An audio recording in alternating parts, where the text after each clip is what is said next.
The best way to study with Bitesize is to tackle one topic at a time, working through the video in bite-sized chunks. Each program is full of useful information and sample questions for you to try. And there's more in the GCSE Bitesize books and on the GCSE Bitesize website at www.bbc.co.uk/revision.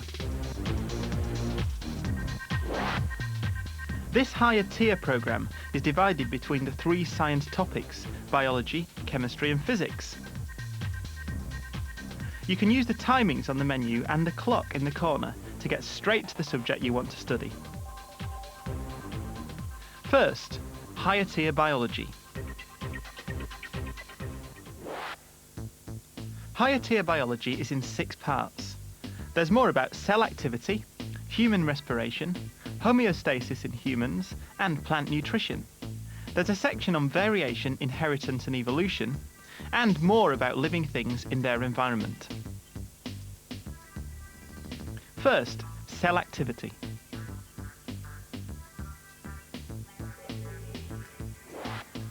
In this higher tier programme, we'll look in more detail at the transport of material in and out of cells, and at cell division. First, cell transport. In the Foundation Biology programme, we saw how particles can leave and enter a cell by diffusion and osmosis. Diffusion and osmosis are both passive transport. They need no energy input from the cell. For the higher tier, you also need to know about active transport through the cell membrane. This does need energy input from the cell. Here, particles are moved from outside the cell, where there are fewer of them, to inside the cell, where there are more. This is done by carrier proteins that can pick up specific molecules and move them through the cell wall against the concentration gradient, in the opposite direction to what would happen with passive diffusion or osmosis.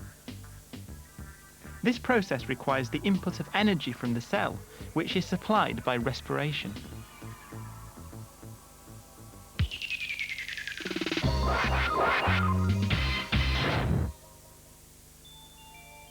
See if you can note down 3 differences between passive and active transport through the cell membrane. You can set it out in a table like this.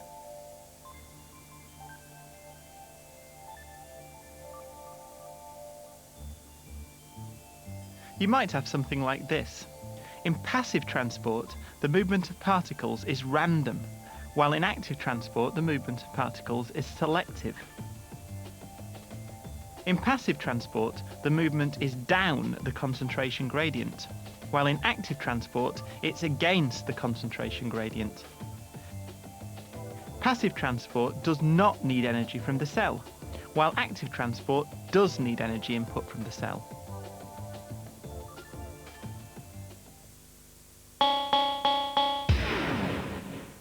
That's it for transport in and out of cells. This section is about cell division. All cells divide by mitosis for growth, while sex cells divide by meiosis. For the higher tier paper, you need to know a bit more about these 2 kinds of cell division. First, mitosis. During mitosis, the chromosomes become shorter, thicker, and clearly visible. Each chromosome replicates and now consists of paired chromatids joined by a centromere. The chromosomes line up at the centre and then split at the centromere. The nuclear membrane breaks down and the sister chromatids move to opposite ends of the cell, where new nuclear membranes form around them. During the growth phase that follows, an exact copy is made of each chromatid. This produces 2 cells, both identical to the parent cell. Next, meiosis. Meiosis is also known as reduction division because the daughter cells contain only half the genetic information of the parent cell. This is important because when sex cells fuse during sexual reproduction, that restores the number of chromosomes. During meiosis, 2 separate cell divisions take place. Just as in mitosis, when the cell is about to divide, the chromosomes become visible and produce replicas, each chromosome made of 2 chromatids. The next step is different from mitosis. Homologous pairs of chromosomes line up near the centre and the nuclear membrane breaks down. The homologous chromosomes move apart and the cell divides in 2, and the chromosome number in each part is halved. This is called reduction division. Now for the second cell division. The chromosomes containing 2 chromatids then separate and move to opposite ends. The cell membrane pinches and each cell divides again. 4 daughter cells are produced, each with half the number of their parent chromosomes.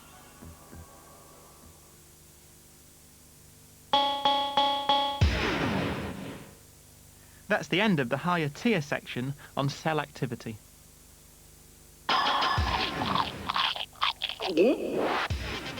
The next section is about human respiration. It's important not to confuse respiration with breathing. Breathing is the ventilation of the lungs to allow gas exchanges to take place. Respiration is the process of transferring or releasing energy from food. Respiration is a series of chemical reactions that take place in every cell in the body to unlock energy contained in food. Different foods store different amounts of energy, which is measured in kilojoules. The amount of energy given off is the same as if the food were burnt in the laboratory, but during respiration, the energy is released in a series of enzyme-regulated steps to avoid any damage to the cells from overheating. Respiration can be aerobic, that means it uses oxygen, or anaerobic, carried out in the absence of oxygen. Let's look at aerobic respiration first. Most human respiration is aerobic, using oxygen from air that's breathed in. In aerobic respiration, food, such as glucose, is completely broken down and energy is released. The glucose is oxidized by oxygen inhaled from the air to produce carbon dioxide and water, and energy. The word equation for aerobic respiration is glucose plus oxygen gives carbon dioxide plus water, and energy. The balanced chemical equation for that is C6H12O6, glucose, plus 6O2, oxygen, gives 6CO2, carbon dioxide, plus 6H2O, water, and 2,900 kilojoules of energy per mole.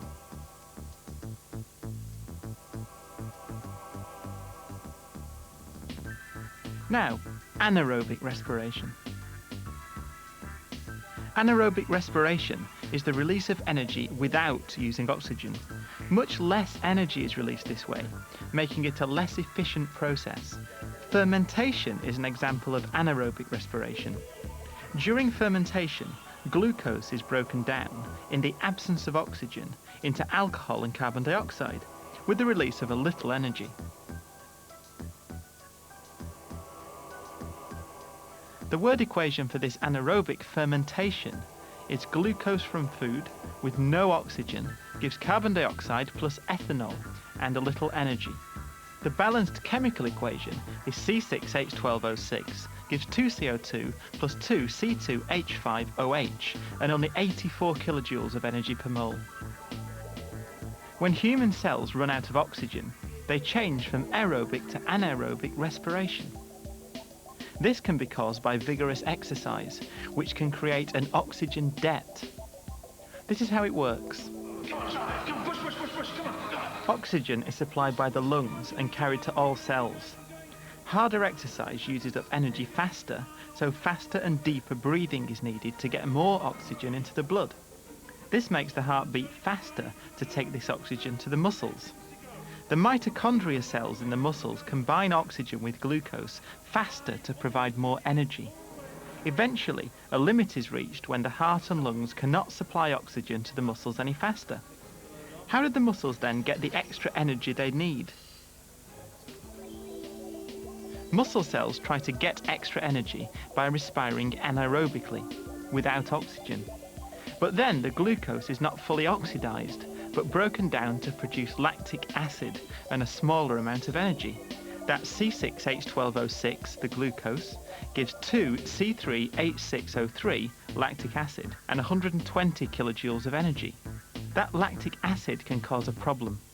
Lactic acid accumulates in the muscles and must be broken down by combining with oxygen. So although you've stopped exercising, you continue to breathe hard.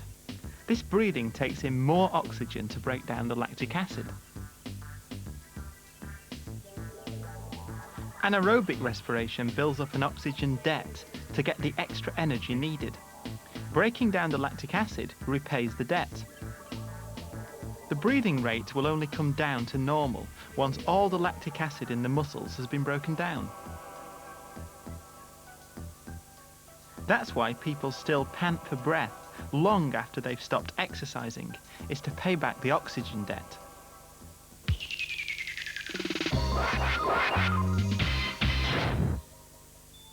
Here's a question about respiration. Explain why we breathe faster when we are taking exercise. There are 3 marks on offer, so the question wants 3 facts.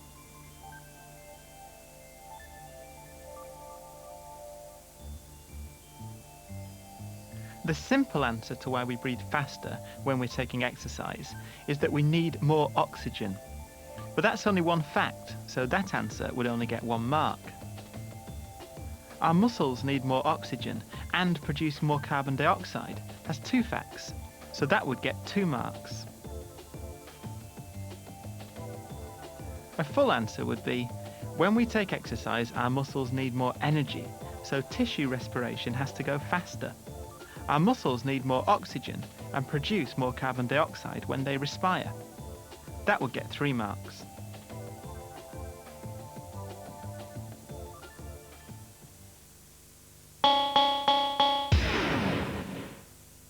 That's the end of the higher tier section on human respiration.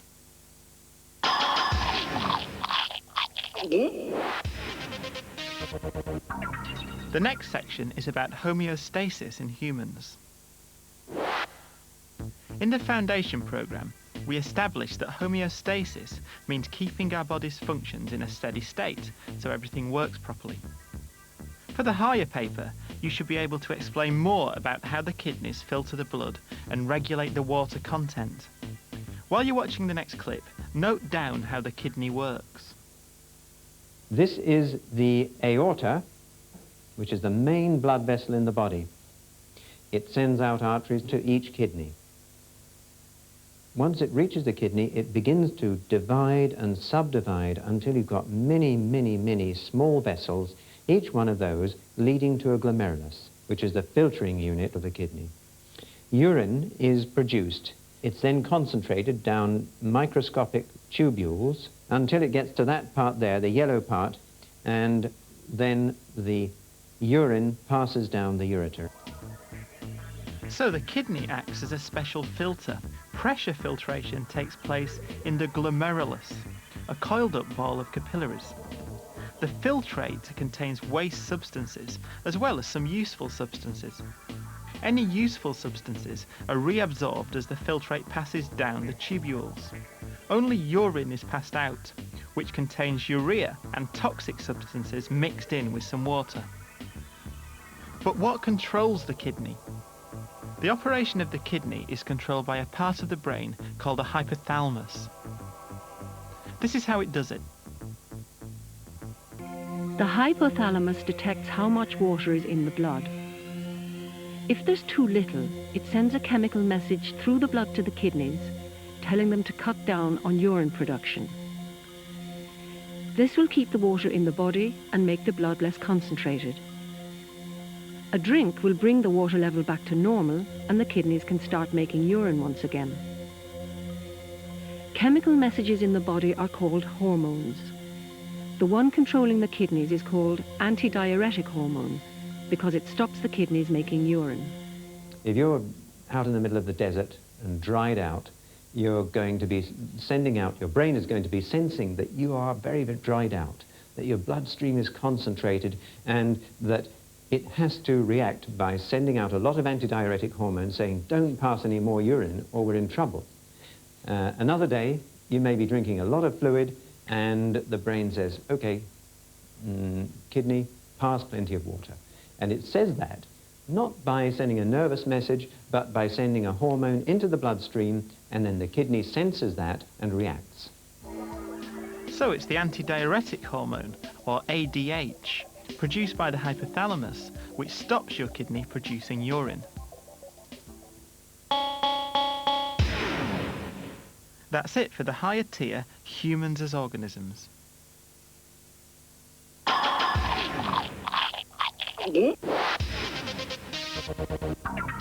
In this section, we look at some higher tier plant nutrition.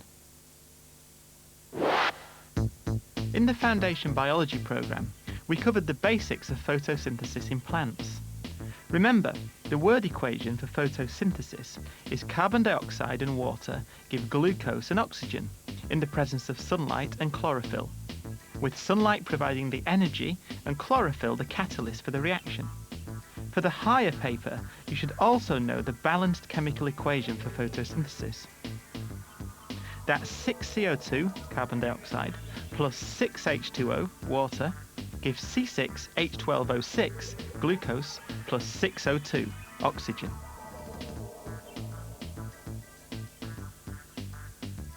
In the Foundation Biology programme, we also looked briefly at the difference between photosynthesis and respiration in plants. Photosynthesis takes in carbon dioxide and water and produces glucose and oxygen.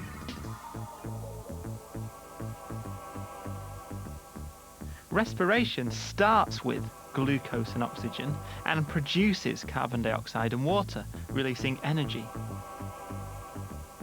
So in fact, respiration is the opposite of photosynthesis.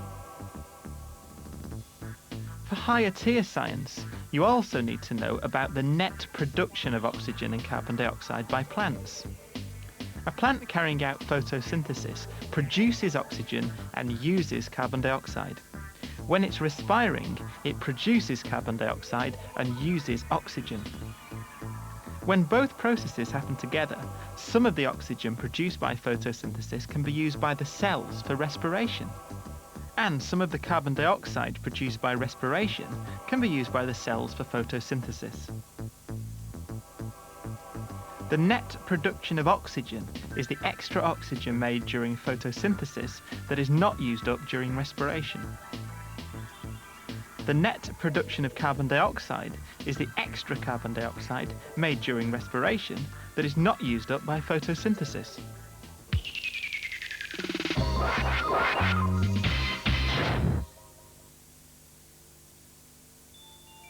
How does the net production of oxygen and the net production of carbon dioxide change in a plant over a 24-hour period?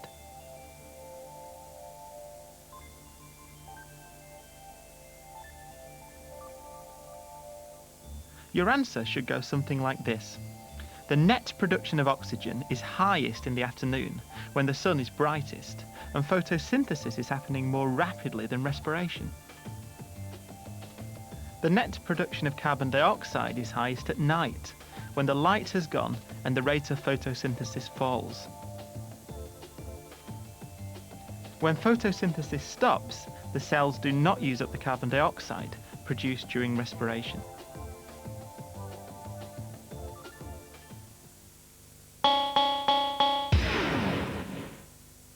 That's it for higher tier plant nutrition.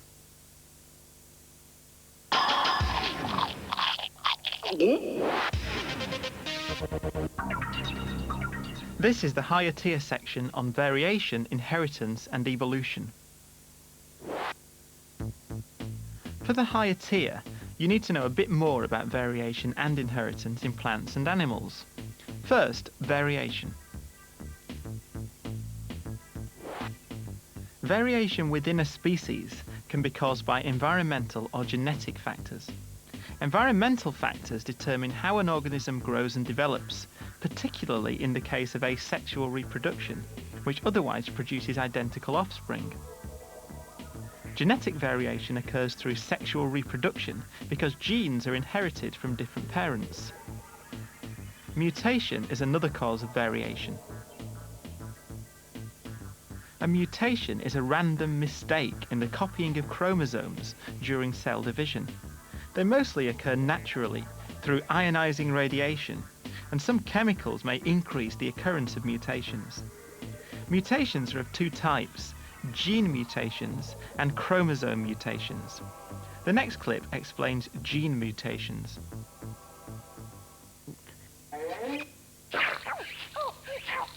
Some genes are stronger than others. They're called dominant genes, and the weak ones are called recessive. Dominant genes tend to hide the effect of recessive genes, sometimes hiding them completely. To complicate things further, very, very occasionally, the genetic machinery makes a mistake. A chemical mix-up creates a mutation, a new gene that never existed before. Sometimes a mutation is good for a species, but other times it creates problems. Every one of these dog breeds is associated with an inherited disease caused by recessive mutant genes. It happens because of their breeding.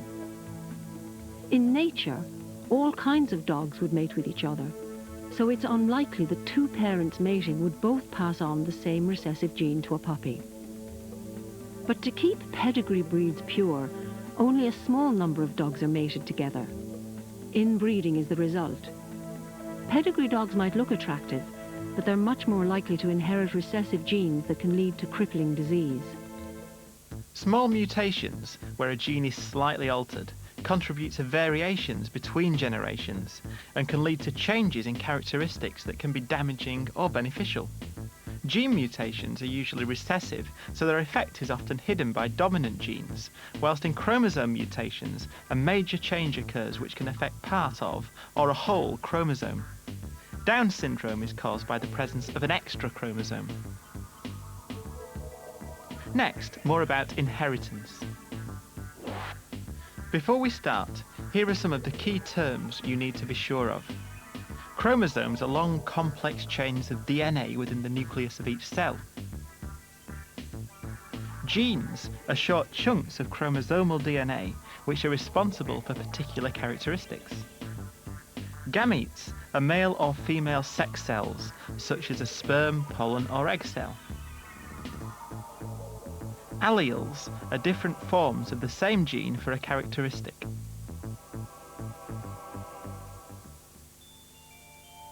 In the Foundation Biology program, we saw how Gregor Mendel discovered that certain characteristics of pea plants were dominant and appeared more frequently in offspring, and that others were recessive and appeared less frequently. In the case of Mendel's peas, the pink flower characteristic is dominant, while the white flower characteristic is recessive. The dominant pigment characteristic, pink, is shown as a capital P, while that for a recessive pigment characteristic, white, is shown with a small p. Mendel started with pure pink flowers, with both alleles for flower pigment the same, capital P, capital P.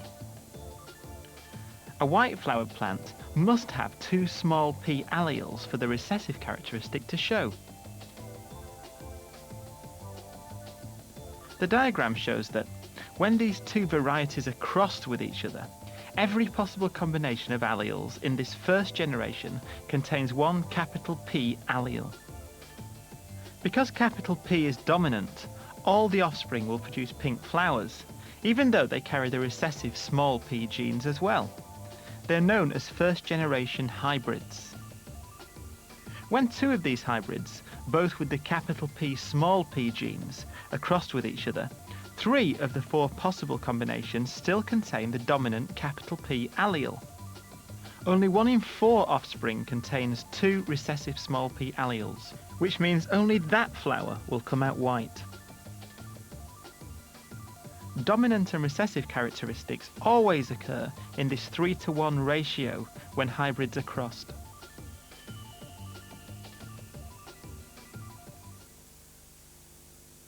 Now let's look at how the sex of an offspring is inherited in humans. Human cells have 46 chromosomes in their nucleus, 22 pairs plus an XX in the female, or an X and shorter Y in the male. Sex is determined by those X and Y chromosomes. This is how it works. All female eggs are XX, but half the male sperm are X and half are Y. If an X sperm fertilizes the X egg, then the baby will have XX chromosomes and be a girl. If a Y sperm fertilizes the X egg, then the baby will have XY chromosomes and be a boy. Half the male sperm being X and half being Y explains why the human population is roughly half and half, male and female.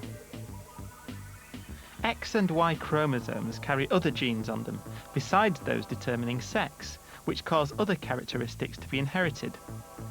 Homologous chromosomes carry genes for the same characteristics at the same place on the chromosomes, so every characteristic has 2 genes for it.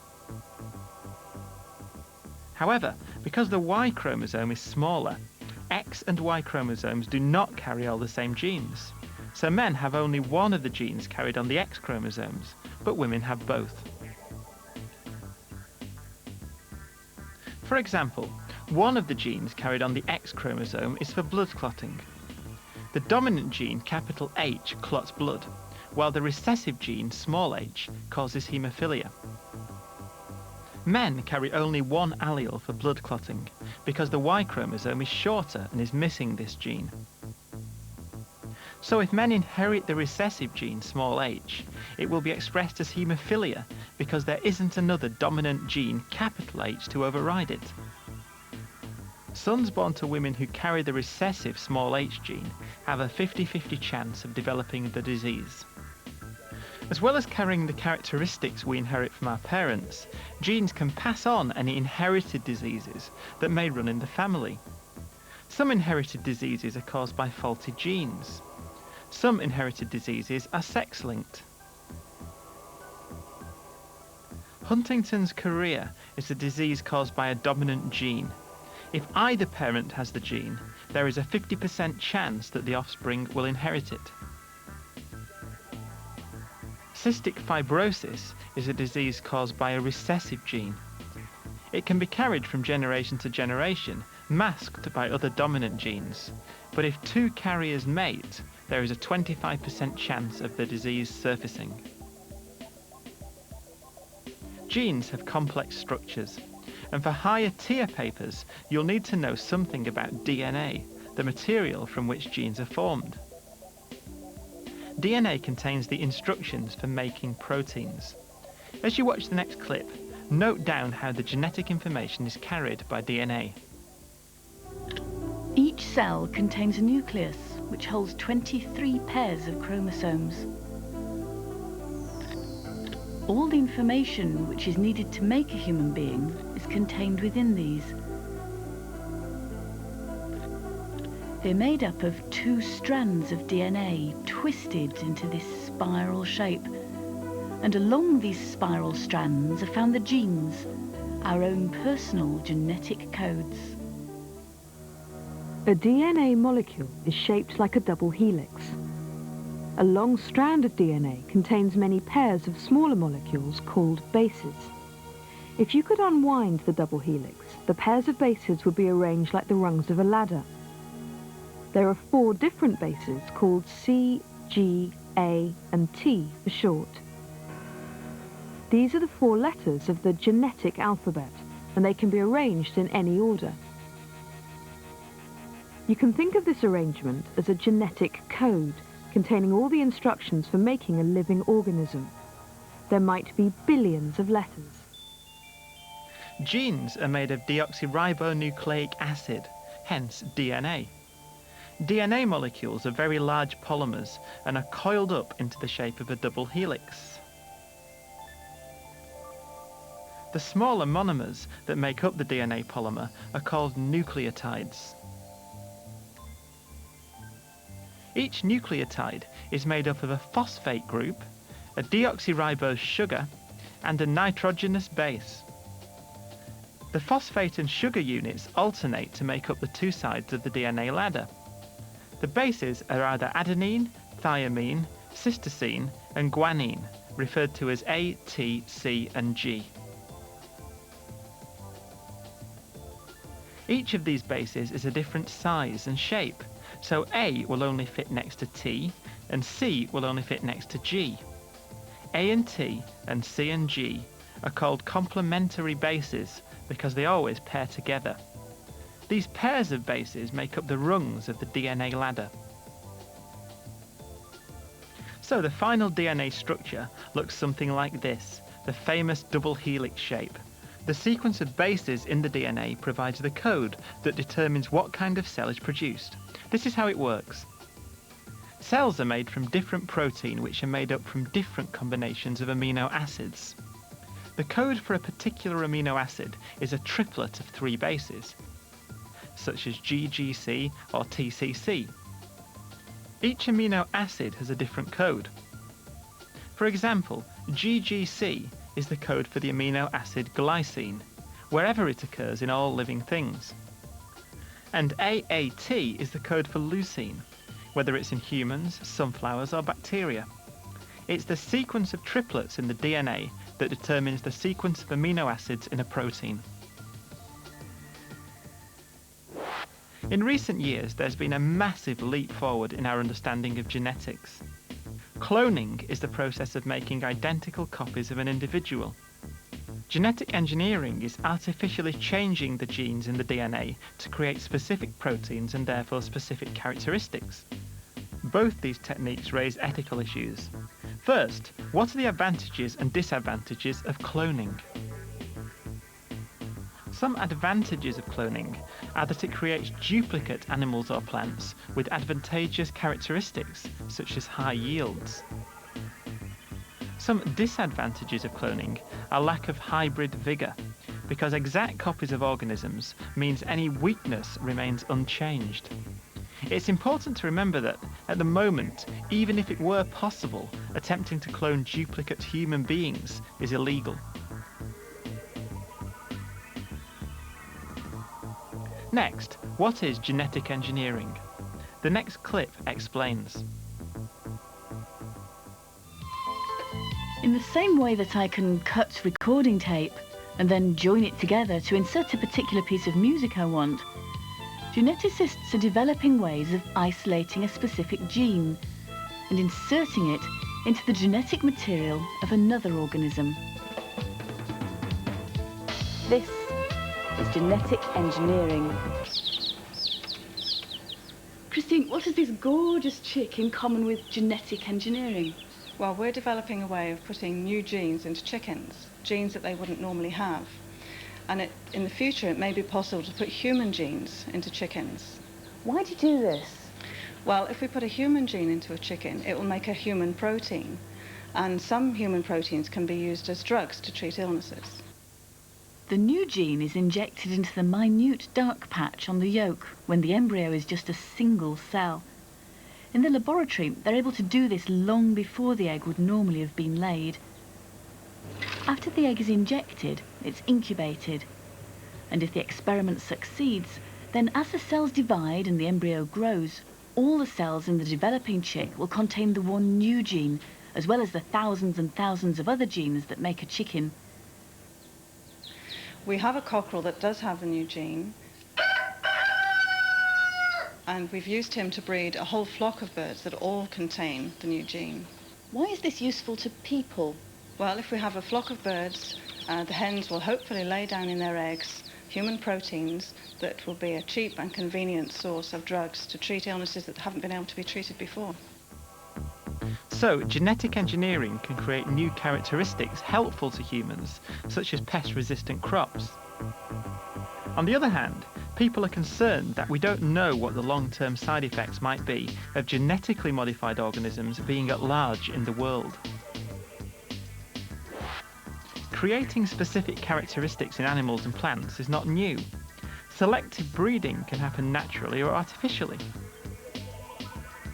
For hundreds of years, humans have used selective breeding to change the characteristics of animals and plants over several generations.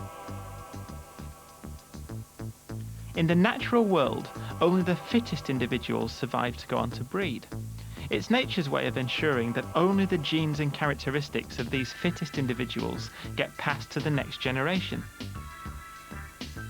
Artificial selection deliberately selects particular characteristics for breeding for other reasons, such as agriculture, food production, or economic gain.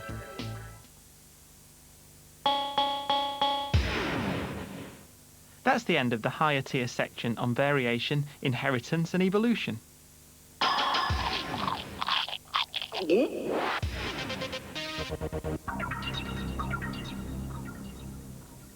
This section is higher tier living things in their environment.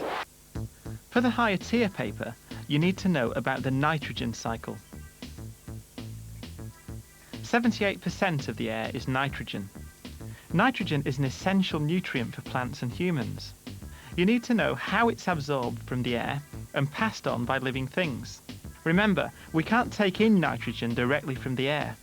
Watch the next clip and make notes on how the nitrogen cycle works. The nitrogen stays put in the air and I get all I need from the food I eat. The same goes for moo cows and all other animals. They get the nitrogen they need from the food they eat.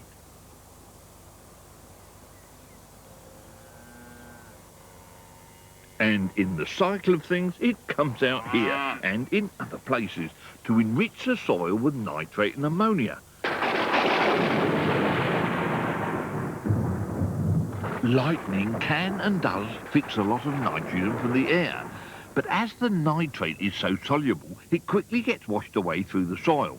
And this has been the problem throughout evolution. Nitrogen is essential for all life, but too much will kill. So how does the inert nitrogen from the air get into the cycle of life, and how is it kept in balance and control?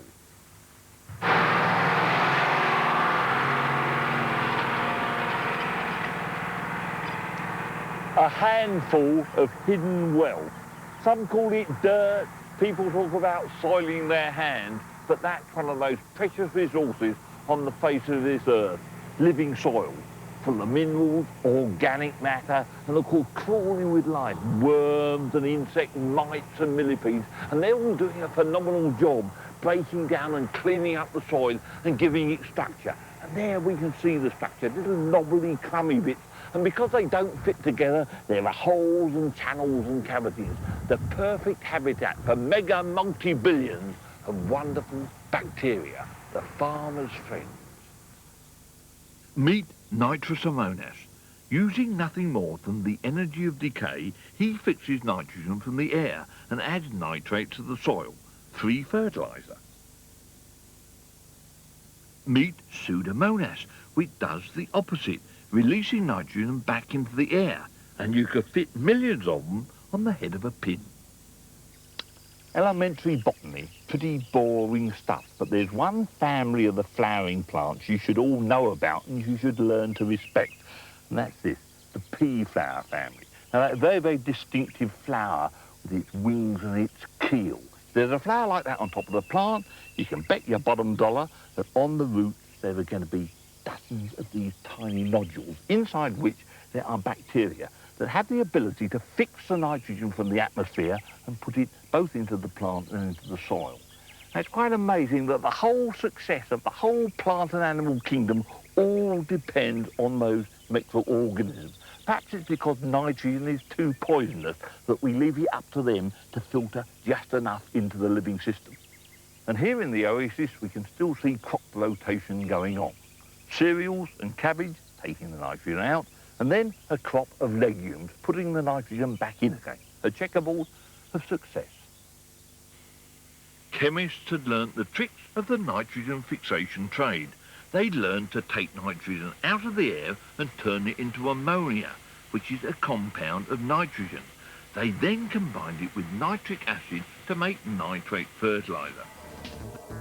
So, electrical energy in lightning combines oxygen and nitrogen in the air to produce oxides of nitrogen, which are washed into the soil and are taken up by plants as nitrates. Bacteria in the root nodules of leguminous plants, like peas and beans, also fix nitrogen from the air and convert it into nitrogen compounds for the plants to use. Animals and humans get nitrogen by eating plants or other animals. Animal excretion returns nitrogen to the soil, and when animals and plants die, the nitrogen compounds in them go back into the cycle. The Haber process manufactures ammonia from the air, which makes fertilizers, which are added to the soil and taken up directly by plants.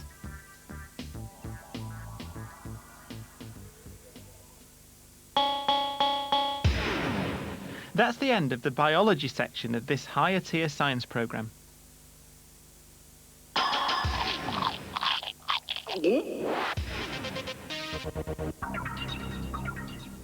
This part of the higher tier science program is about chemistry. In this section, there's more about classifying materials, changing materials, and patterns of chemical behavior. First, more about classifying materials by their atomic structure and bonding. In the foundation chemistry program, we saw how substances are made up of particles, which are either atoms, molecules, or ions. We also looked at covalent bonding, when atoms bond by sharing some of the same electrons in their outer shells. And ionic bonding, when atoms bond by transferring electrons from the outer shell of one atom to that of another. For the higher tier, you need to know a bit more. Atoms, molecules, or ions bond to become electronically more stable. They can arrange themselves into 4 different kinds of structures: simple molecular structures, giant ionic structures, giant covalent structures, and giant metallic structures. First, simple molecular structures. Simple molecular substances are usually non-metals and compounds of non-metals. Examples are water, H2O, oxygen, O2, hydrogen, H2, chlorine, Cl2, carbon dioxide, CO2, and methane, CH4. Here, the atoms within each molecule are held together strongly by covalent bonds, but the intermolecular forces between molecules are weak. Because the forces holding simple molecules together are weak, these substances are gases, liquids, or soft solids. For the same reason, simple molecular compounds also have low melting and boiling points. Because there are no free-moving electrons and no ions, simple molecular compounds cannot conduct electricity.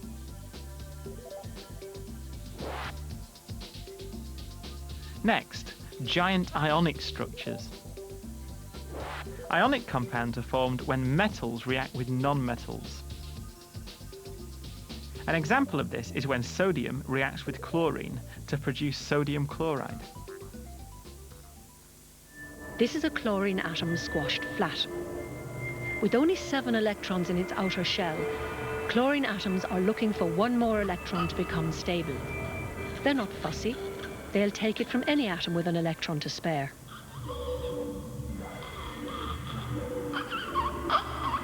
Sodium atoms make a natural partner because in amongst the cloud of electrons surrounding their nucleus, there's one electron sitting all on its own in the outer shell. The sodium atom is only too happy to pass that electron over to the chlorine, leaving the sodium with a positive electric charge, so it becomes a positive sodium ion. Meanwhile, the chlorine becomes a negative ion, and the scene is set for a chemical wedding. Because the bond between sodium and chlorine depends on them being ions, it's called ionic bonding. In practice, pairs of ions like this rarely exist on their own. When they gather together, they arrange themselves so positive ions are packed as closely as possible to the negative ions, and that's what gives salt crystals their regular shape. Ionic bonds occur by the transfer of electrons from one atom to another. This creates oppositely charged ions, which are held together by the attraction between the unlike charges. The ions can pack together in a regular arrangement to form giant ionic structures. This is the atomic structure of sodium chloride, with the sodium and chlorine atoms arranged in a regular pattern. The regular pattern in which the particles of a crystal are arranged is called a lattice.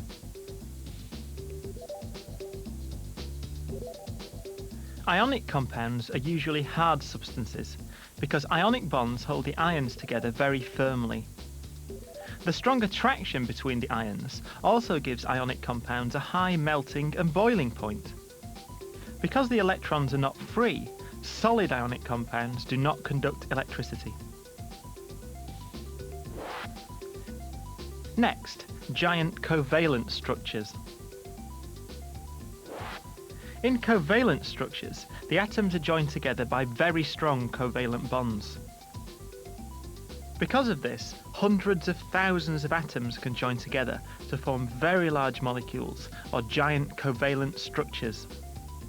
Examples include diamonds, graphite, and polymers like polythene. This is the atomic structure of diamond. Inside diamond, each carbon atom is strongly bonded to 4 other carbon atoms. This interlocking structure of strong covalent bonds extends throughout the giant three-dimensional structure. The strong covalent bonds make diamonds very hard. These bonds require a lot of energy before they break. This gives diamond a very high melting point.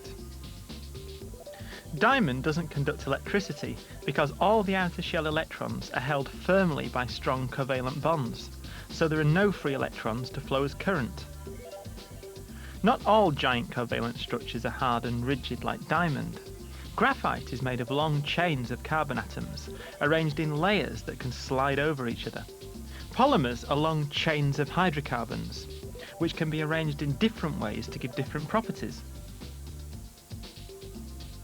There's more about polymers in the section on changing materials.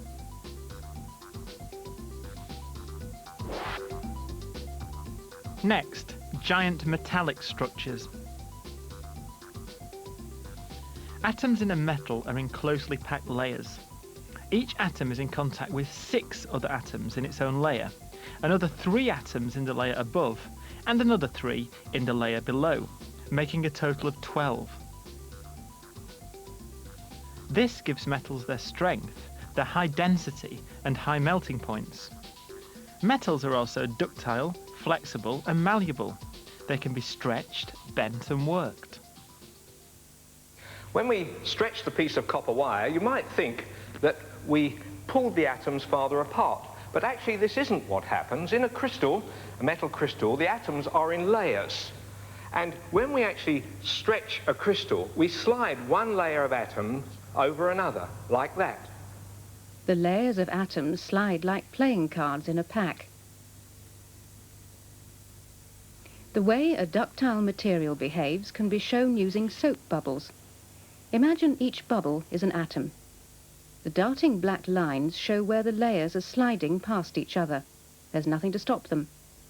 If this was a metal crystal, it would be changing shape in a ductile way. So when a metal is stretched or bent, the layers of atoms slide over each other and settle neatly into new positions. The atoms in metals are also held together in a sea of moving electrons, which are free to move around throughout the whole metal structure. These free-roaming electrons also explain why metals are good conductors of electricity and heat. To summarise, metal atoms are closely packed and arranged in layers. This gives metals their high density and also makes them good conductors of heat. Metal atoms are held together with strong forces, which gives metals high melting and boiling points. Outer electrons move freely in the metal structure, making metals good conductors of electricity. The bonds between metal atoms are strong, but not rigid, which allows them to slide over each other when metals are stretched or shaped. To summarise, simple molecular structures are softer, with low melting points and boiling points, because the forces between the molecules are weak. Giant molecules are hard, with high melting and boiling points, held together by strong metallic, covalent, or ionic bonds.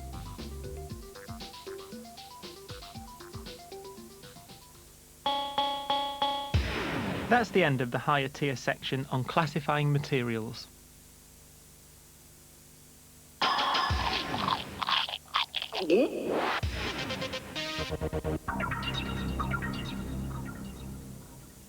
In this section, there's more about changing materials.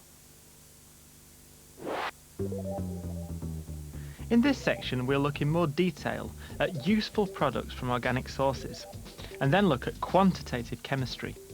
First, useful products from organic sources. In the Foundation Chemistry programme, we looked at fractional distillation.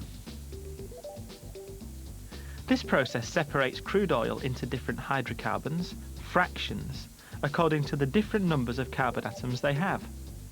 Different numbers of carbon atoms gives them different boiling points, so the different fractions condense out at different points up the fractionating column.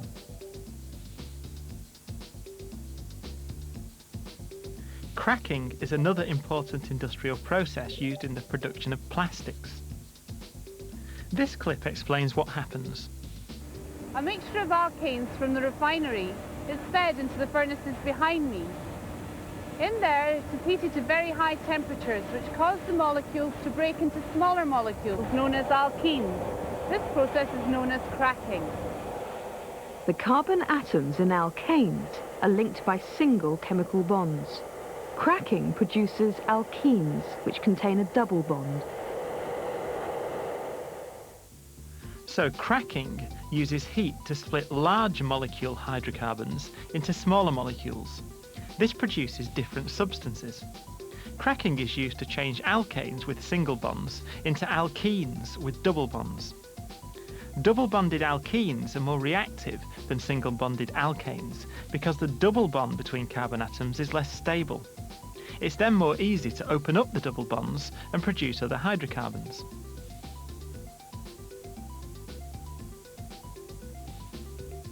One example of the cracking process is to crack ethane, C2H6, with single carbon bonds into ethene, C2H4, with double carbon bonds. Ethene is a starting material for many plastics.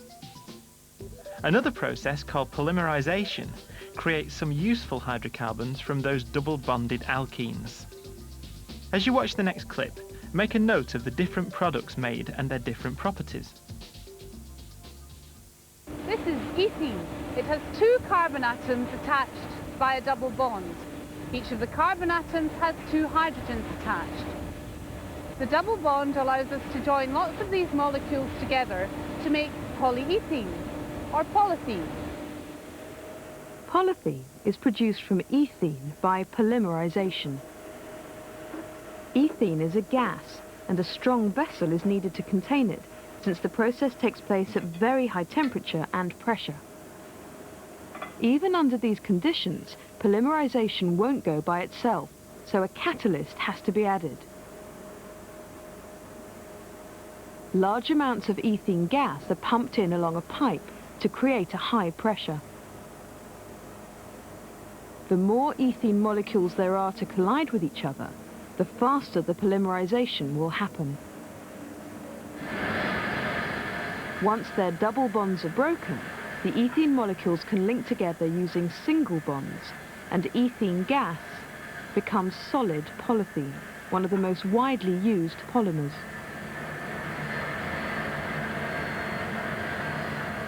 Polymers are made of very long chain molecules. I've got a model here of polythene. The black beads represent the carbon atoms and the white beads represent the hydrogen atoms. A typical molecule would have many thousands of these carbon atoms all joined together, and on this scale it would be a few kilometers long. The bonds between the carbon atoms are covalent bonds, which are very strong, but it's possible to rotate the molecule around these covalent bonds, and this makes these long chain molecules very flexible indeed.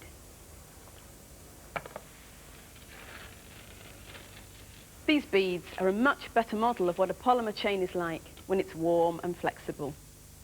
And we can mould it into whatever shape we like. To keep it in that shape, we cool it down.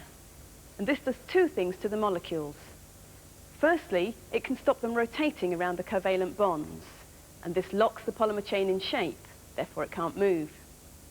The second thing it can do is, as we cool it down, the polymer chains pack together very closely and they don't have room to move.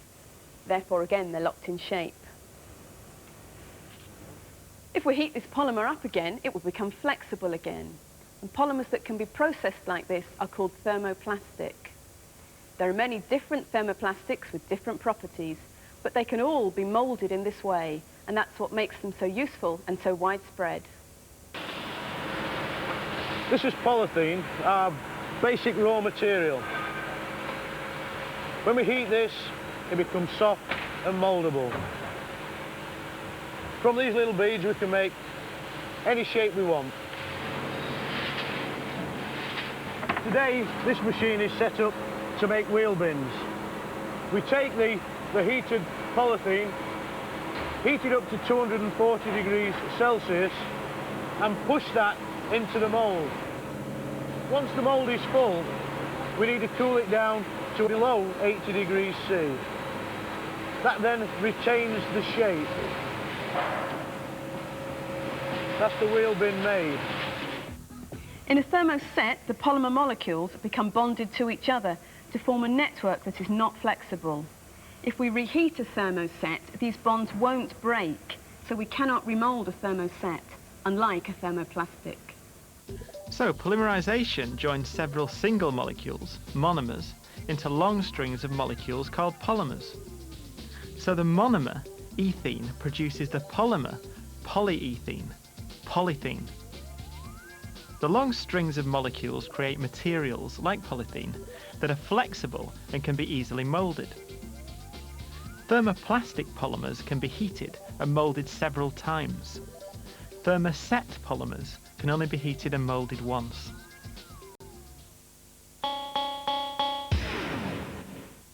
That's the end of the section about organic products. This section takes a look at quantitative chemistry. All chemical reactions can be represented by a chemical equation. That can be a word equation or a balanced chemical equation. If you burn a piece of magnesium, the word equation for the reaction is magnesium plus oxygen gives magnesium oxide. That tells you what's happening, but nothing about the quantities of each substance involved. That's where the balanced chemical equation comes in. First, replace the words in the word equation with the correct chemical formulae for each substance, the reactants on the left and the products on the right. The chemical symbol for the element magnesium is Mg, plus the symbol for oxygen gas, O2, gives the symbol for the compound magnesium oxide, MgO. But that's not quite right because the equation isn't balanced. On the left of the equation there are two oxygen atoms making up a molecule, while on the right there's only one. Making it 2 MgO balances the oxygen, 2 on each side of the equation. But then the magnesium doesn't balance, 2 on the right and only 1 on the left. To put that right needs 2 magnesium on the left of the equation. Finally, add the state symbols for solid, liquid, gas or aqueous solution. So the final balanced chemical equation for magnesium burning is 2Mg plus O2 gives 2 MgO. So the steps to follow while writing a chemical equation are: write the equation in words. Write the equation using the correct formulae. Check each atom in turn to see that the equation is balanced. Add the state symbols. A correct balanced chemical equation shows how the atoms change their partners during a chemical reaction and the relative number of atoms or ions in a compound. One vital thing to remember is that during a chemical reaction, nothing new is created and nothing existing is destroyed. Atoms are rearranged. Balanced equations give quantities, so it's possible to calculate the masses of reactants and products involved. This is important, particularly in industry, where they need to work out for every chemical process the amount of reactants that will be required and the amount of product that can be produced. So how do you do it? First, we need to know about the mole. The mole is the standard unit for measuring quantities of atoms or molecules. For elements, 1 mole has the same mass in grams as its relative atomic mass. So 1 mole of carbon weighs 12 grams because the relative atomic mass of carbon is 12. And 1 mole of hydrogen weighs 1 gram because the relative atomic mass of hydrogen is 1. For compounds, 1 mole has the same mass as all the ingredients of its chemical formula. Take methane, CH4. 1 mole of methane weighs 12 grams for the carbon, plus 4 times 1 grams for the hydrogen. That's 16 grams altogether. Now let's see what calculations we can do using this. This equation, carbon, C, plus oxygen, O2, gives carbon dioxide, CO2, tells you that 1 atom of carbon reacts with 1 molecule of oxygen to produce 1 molecule of carbon dioxide. It also tells you that 1 mole of carbon reacts with 1 mole of oxygen to produce 1 mole of carbon dioxide. We can now use the relative atomic masses to change moles to grams. The atomic mass of carbon is 12 and of oxygen is 16. So 12 grams of carbon plus 16 times 2, that's 32 grams of oxygen, produce 44 grams of carbon dioxide. So this tells us exactly how much in grams of each of the reactants, carbon and oxygen, is needed to produce how much of the product, carbon dioxide.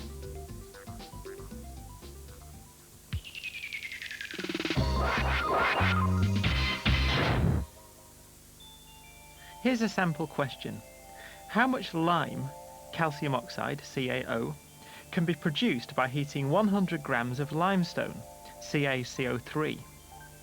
The relative atomic mass of carbon is 12, calcium is 40, and oxygen is 16.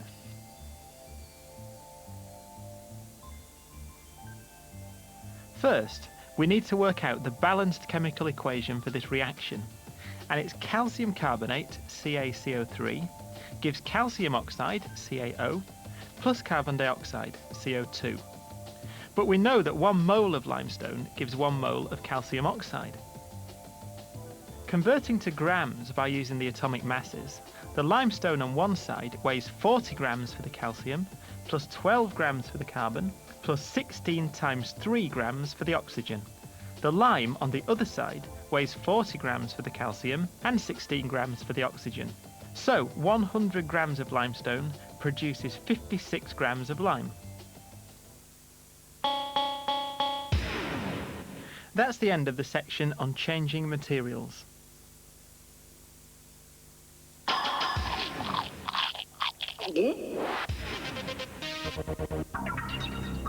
This section is about patterns of chemical behaviour. It covers higher tier topics in chemical reactions and in energy transfers. First, more about chemical reactions. In the foundation programme, we saw that neutralisation is the reaction between acids and alkalis, in which an alkali neutralises an acid to produce a salt and water. For the higher tier, you need to know a bit more about this. It's important to know the difference between dilute and concentrated acids and alkalis, and strong and weak acids and alkalis. Dilute and concentrated are measures of the amount of water added to the acid or alkali. The more water added, the more dilute it is, just like diluting orange squash. Strong and weak are measures of the number of ions produced in water. When acids or alkalis are added to water, they produce ions. Acids produce positively charged hydrogen ions, H+, and alkalis produce negatively charged hydroxide ions, OH-. In a neutralisation reaction, it's the positive hydrogen ions from the acid and the negative hydroxide ions from the alkali that combine to produce neutrally charged water. So strong and weak acids have more or less H+ ions, and strong and weak alkalis have more or less OH- ions. So a strong acid like hydrochloric acid produces many hydrogen ions, and a weak acid like citric acid produces few hydrogen ions. A strong alkali like sodium hydroxide produces many hydroxide ions, while a weak alkali like sodium bicarbonate produces a few. That's the end of the higher tier section on chemical reactions. Next, some more about energy transfers in reactions. Most chemical reactions become hotter or colder as they proceed. They give out or absorb heat because of the making and breaking of chemical bonds. Making chemical bonds gives out or releases energy. It's called an exothermic reaction. Breaking chemical bonds requires energy. It's called an endothermic reaction. You often need to supply energy as heat to break chemical bonds and to start a chemical reaction. Watch this clip and think about the different energy changes that are taking place in exothermic reactions. This is a strip of magnesium metal. Drop it into hydrochloric acid and watch using a heat-sensitive camera. Blue is cold, purple is warm, yellow is hot, white is even hotter. Clearly the reaction releases heat. It's exothermic. You don't even need solid chemicals for an exothermic reaction. The water in this beaker is at room temperature, but add another cold, clear liquid and a bubbling reaction starts immediately. The heat-sensitive camera reveals gas being given off. It shows up because it's hot. The heat seems to come from nowhere, but actually it was locked up in the chemicals all along. Chemists show what's going on in an energy level diagram. Imagine this ball represents the reactants, the chemicals that go in to start the reaction. Before they start reacting, there's this much energy in them. As the reaction begins, it starts to make new chemicals, products plus heat. The products only lock up this much energy because some of the energy that was in the reactants has been given out to the surroundings as heat. Exothermic reactions always work like this. The products have less energy than the reactants, so the energy left over heats up the surroundings. But most exothermic reactions need something to get them started, like rocket fuel. Mixed together, nothing happens. Like a lot of chemical reactions, they need a little help to get started. Add a little energy.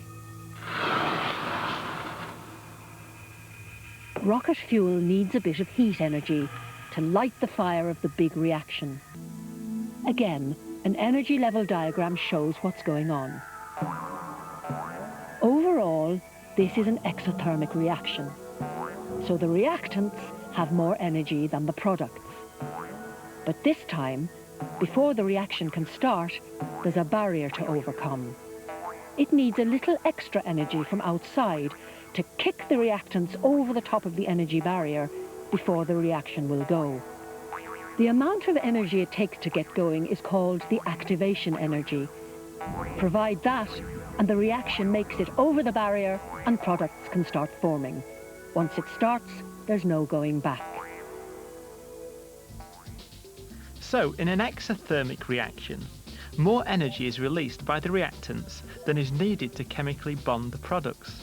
This excess energy is given off as heat.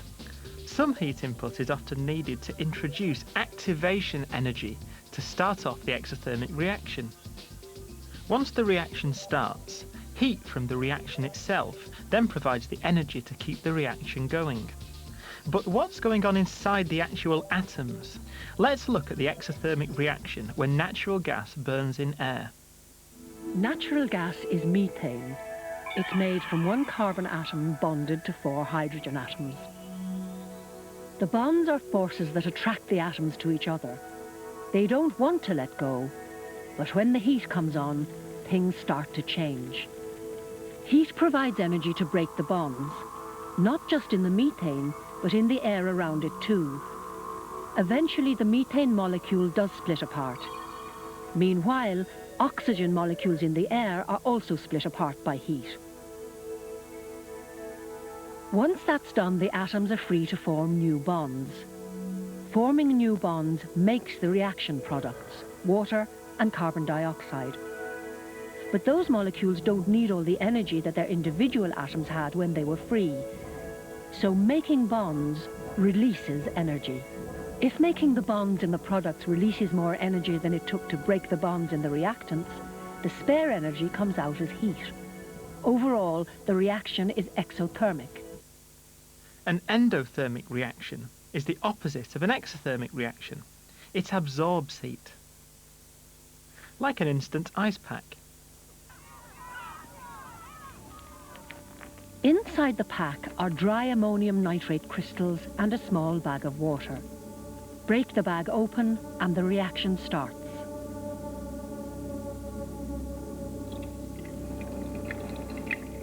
The heat-sensitive camera shows the water as yellow. It's quite warm. Black shows where the mixture is much colder, as the endothermic reaction between ammonium nitrate and water takes heat out of the beaker. Quickly, it's down to just 5 Celsius, as cold as a fridge. Again, an energy level diagram shows why. Remember, in exothermic reactions, there's more energy in the reactants than there is in the products. Overall, heat energy is given out when the reaction goes ahead. But in endothermic reactions, it's the other way round. The reactants have less energy than the products. That means the reactants have a huge energy hill to climb for the reaction to go ahead. They must steal the energy they need from the surroundings. That's why the temperature drops. So, in an endothermic reaction, more energy is needed to chemically bond the products than is released by breaking the bonds of the reactants. This energy shortage is taken in as heat from the surroundings. This creates the cooling effect.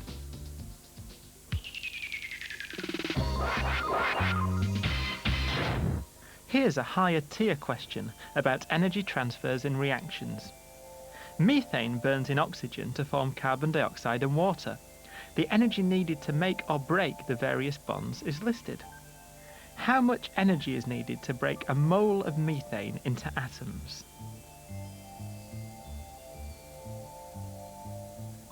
There are 4 CH bonds in methane. The bond energy for one CH bond is 435 kilojoules. So the bond energy for 4 CH bonds is 435 times 4, that's 1,740 kilojoules. How much energy is needed to break the oxygen bonds in the reactants into atoms?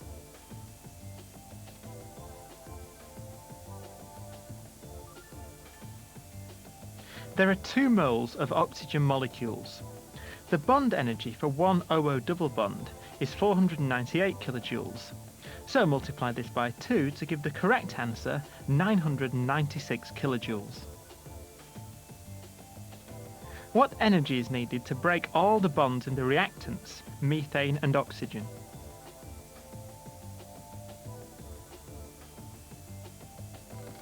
Four CH bonds equals 1740 kilojoules, and 2 OO double bonds equals 996 kilojoules. Added together, that's 2,736 kilojoules. What energy is given out when new bonds are formed in the products, carbon dioxide and water?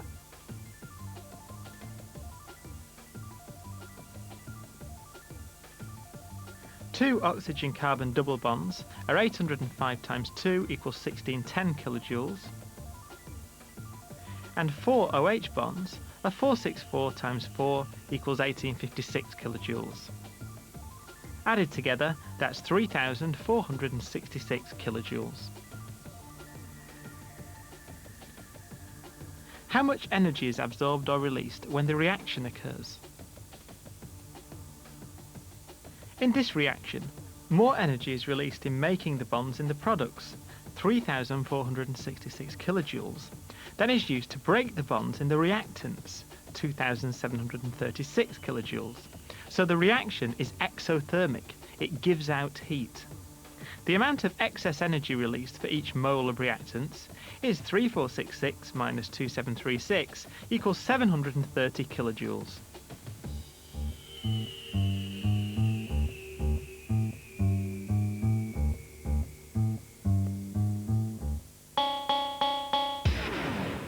That's the end of the higher tier section on chemistry.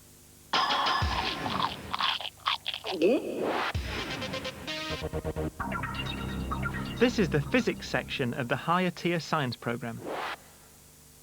It looks at extra topics in electricity, forces and motion, waves, the Earth and beyond, energy resources and transfer, and radioactivity.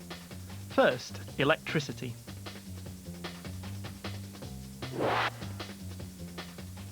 In this section, we'll look further at energy transfers in circuits, mains electricity, and electric charge. First, energy transfers in circuits. In the Foundation Physics programme, we looked at the symbols for the basic components of circuit diagrams. For the higher tier, you need to know a few more. A diode, a light-emitting diode, a light-dependent resistor, a fuse, a thermistor, and an earth connection. In the Foundation Physics programme, we saw that there's a special relationship between voltage, current, and resistance in a circuit, called Ohm's law. Ohm's law says that anywhere in a circuit, V equals I times R, where V is the voltage across a component in volts, I is the current going through the component in amps, and R is the resistance of the component in ohms. If you know any two of these values, you can work out the other one.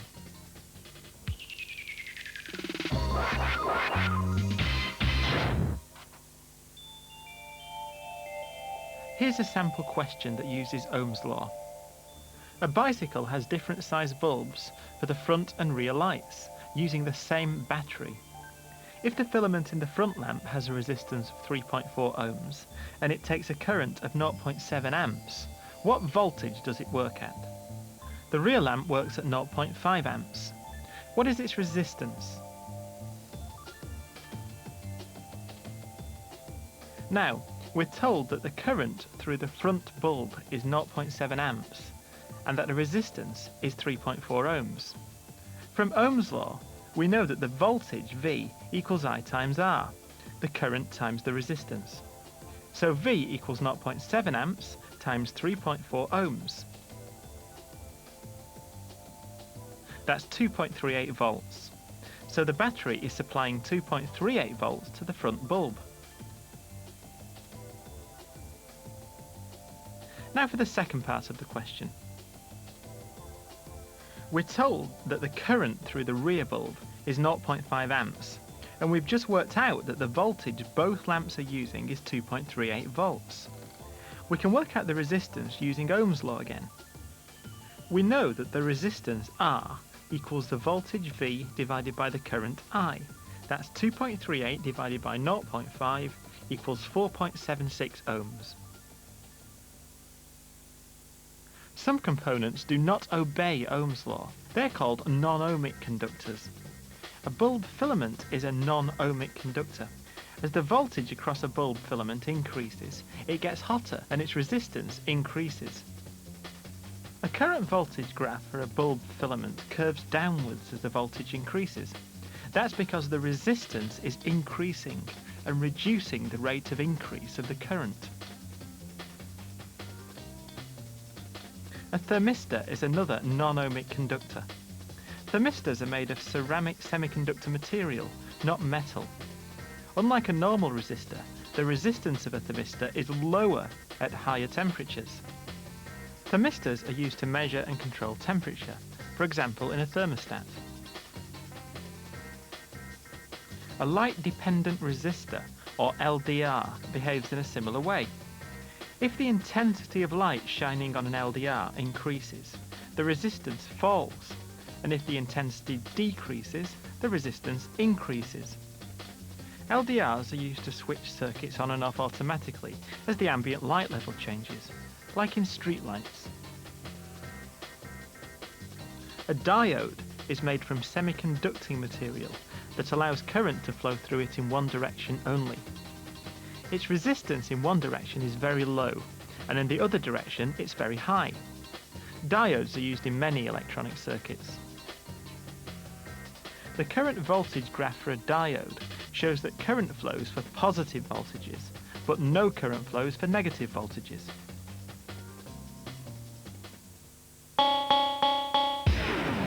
That's the end of this higher tier section on energy transfer in circuits. Next, more about mains electricity. Generators and batteries are sources of energy, and the electrical current transfers that energy from the source to the components in a circuit. The rate at which the energy is transferred to a circuit is called electrical power. Power is measured in watts, or kilowatts. That's 1,000 watts. We use the same expression about electrical appliances. A 3 kilowatt electric fire consumes 3,000 watts of electrical power. Power in watts equals voltage in volts times current in amps, or P equals V times I. Just like Ohm's law, if you know any two of these, you can work out the third.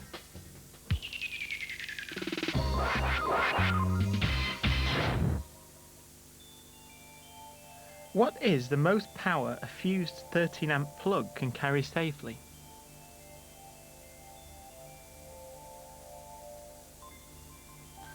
We know that power equals voltage times current.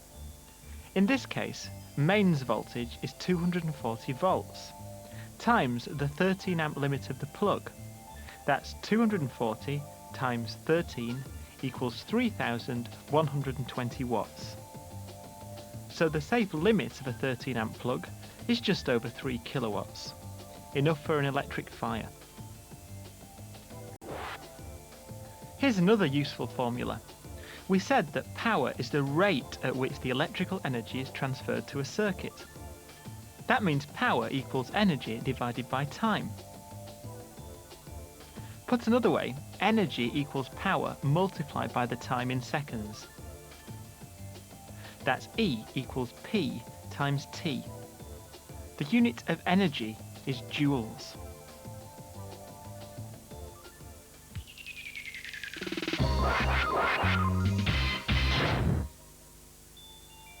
Here's a question about electrical energy. A kettle has a power rating of 2.4 kilowatts. It takes 5 minutes to boil. How much energy is used?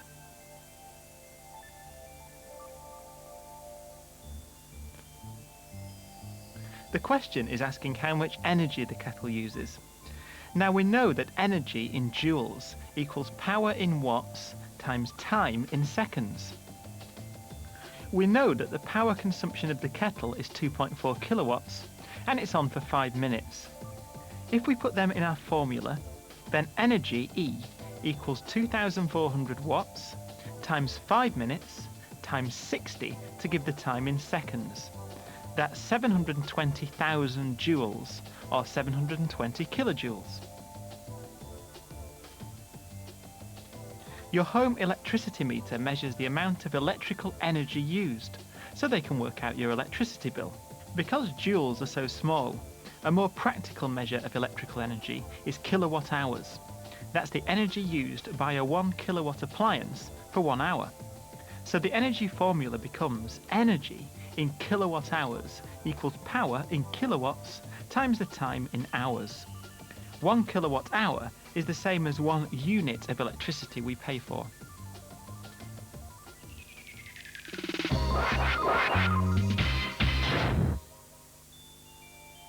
So here's another question about our kettle. If the 2.4 kilowatt kettle is used 6 times a day for 5 minutes each time, how many units of electricity does it use in 1 week?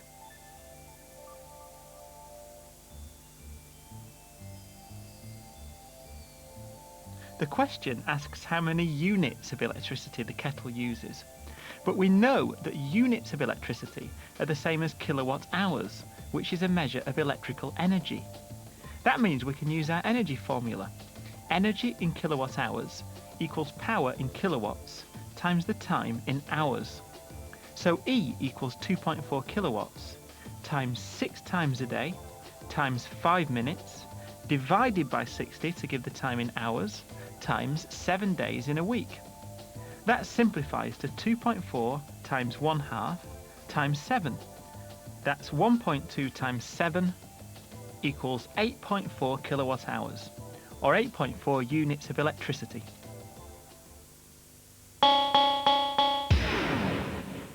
That's the end of this higher tier section on mains electricity. Now some more about electric charge. In the Foundation Physics programme, we saw that an electric current is the movement of negative charge. For the higher tier paper, you need to know a bit more about the relationship between electric current and the flow of electric charge. The symbol for electric charge is Q. Charge is measured in coulombs. The symbol for electric current is I. Current is measured in amps. A current of 1 amp is the flow of 1 coulomb of electric charge per second. That's amps equals coulombs divided by seconds. Another way of saying that is that charge equals current times time. So 4 amps of current flowing for 30 seconds is moving 4 times 30. That's 120 coulombs of charge. Another formula to make a note of is that the voltage of a battery is the amount of energy in joules that the charge is carrying around the circuit. So 1 volt equals 1 joule per coulomb.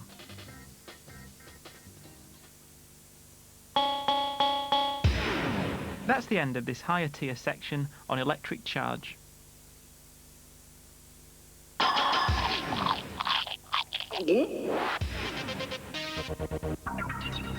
This section is about forces and motion. In this section, we'll look at distance, speed and acceleration, and more about forces and motion. First, distance, speed and acceleration. A useful way of showing speed is on a time and distance graph. A straight line on the graph means that the speed is constant. The extra distance travelled each second is the same. The steeper the line, the faster the speed. The actual speed is the slope of the graph, the distance divided by the time, in kilometers per hour or meters per second.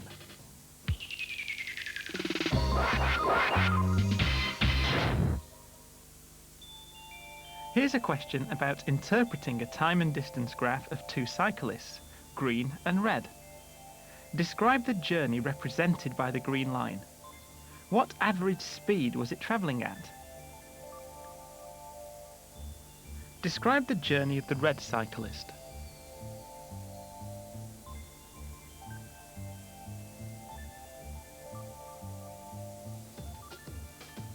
How did you get on? The green cyclist sets off at a constant speed and covers 70 kilometers in 3 hours. And that's it. The average speed for the journey is the distance divided by the time. Remember, speed is in kilometers per hour, so that's 70 divided by 3, 23 1/3 kilometers an hour. Pretty good for a cyclist.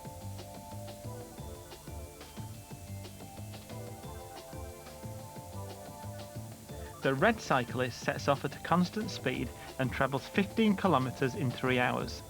The graph then levels off. That means that the distance travelled is not changing with time. It's standing still. In fact, the graph shows that the red cyclist stops altogether for 4 hours. A long lunch, maybe.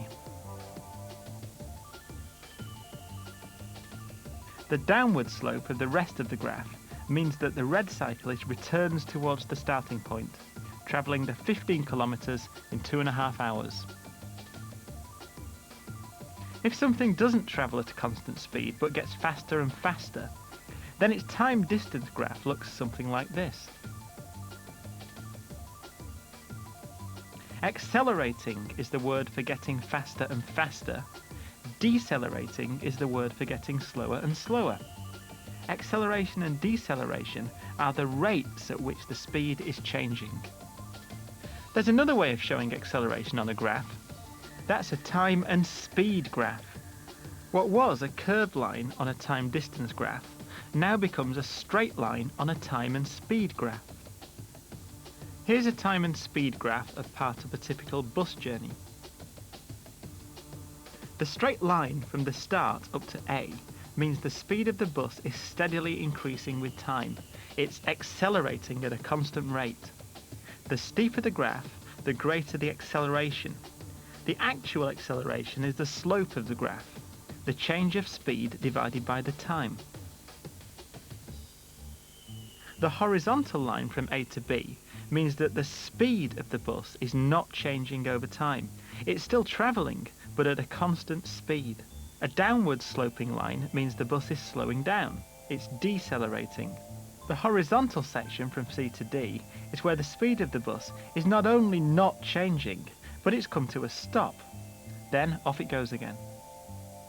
It's important to be sure of the difference between a time and distance and a time and speed graph and what they're telling you. Watch out for them in your exam.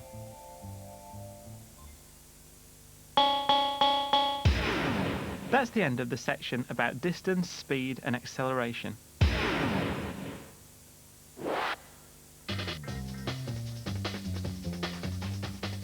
Next, some higher tier forces and motion. In the Foundation Physics programme, we saw that you need an unbalanced force to make something accelerate or decelerate. If you double the force, you double the acceleration. If you double the load, that's the mass, you halve the acceleration.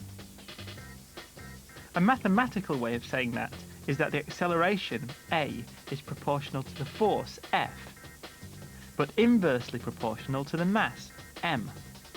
That's known as Newton's second law of motion. Those two can be combined to give an equation.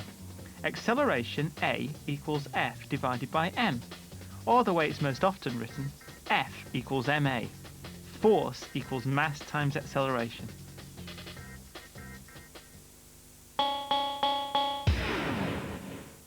That's it for forces and motion.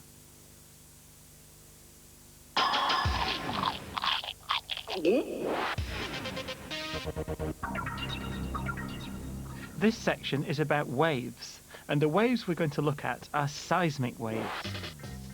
Seismic waves belong to the same family of waves as sound and ultrasound. They're vibrations that are transmitted through matter. They travel as shock waves through the Earth. As you watch the next clip, make a note of the two different types of seismic waves and the different effect they have on buildings.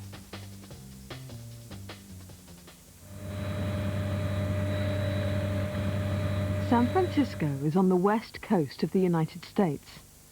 It lies at the intersection of two major tectonic plates, the Pacific and the North American.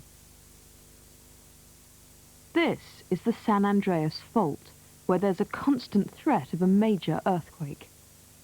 When a fault ruptures, usually many kilometers underground, a massive amount of strain energy is released in the form of seismic waves which shake the Earth. Seismic waves are vibrations in the underground rock. Primary or P waves are longitudinal. As they travel out from the earthquake focus, each segment of rock vibrates parallel to the direction of motion of the waves. Secondary or S waves are transverse. The segments of rock vibrate at right angles to the direction of motion. P and S waves cause very different effects at the ground surface. P waves from an underground earthquake tend to shake buildings in the vertical direction. This doesn't cause much damage because of the strong vertical pillars which support a building's weight. Let me demonstrate the behavior of buildings by using this model. The normal loading on buildings is its own dead weight, which loads the building in the vertical direction. Most buildings have substantial strength in this direction. However, most do not have enough strength in the lateral direction.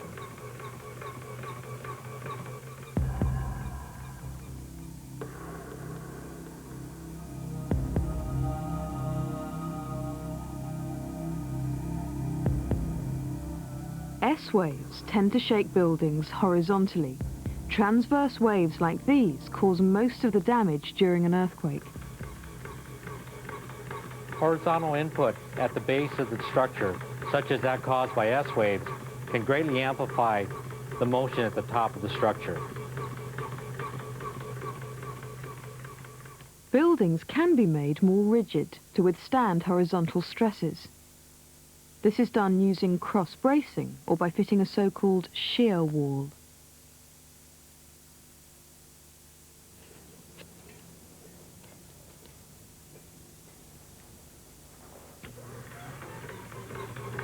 As you can see, with the addition of the shear wall, the amplification from the base to the top is greatly reduced. During future earthquakes, this will help prevent people from being injured or killed. So we saw that the two kinds of seismic waves are longitudinal P waves and transverse S waves. The longitudinal P waves move buildings up and down and don't cause much damage. The transverse S waves move buildings from side to side and do more damage. Buildings can be specially reinforced to protect them against the effect of transverse S waves.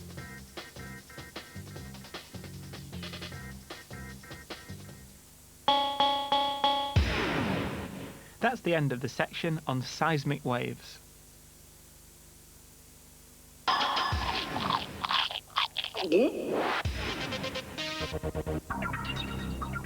This higher tier physics section is about the Earth and beyond. It covers the evolution of the universe and how stars evolved. Our sun and solar system is just a tiny part of a whole universe that evolved over billions and billions of years. These next clips explain how scientists think it all came about.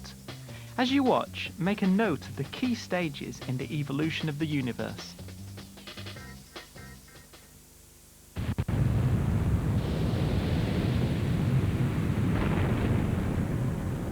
Time and space began with a big bang, but the early universe was nothing like what we know today. For hundreds of thousands of years, the temperature was so high that even atoms could not exist. The particles that would go on to make them seethed in a fiery state called a plasma. All the matter in the universe began an explosion outwards that continues to this day. Even now, space itself is still stretching.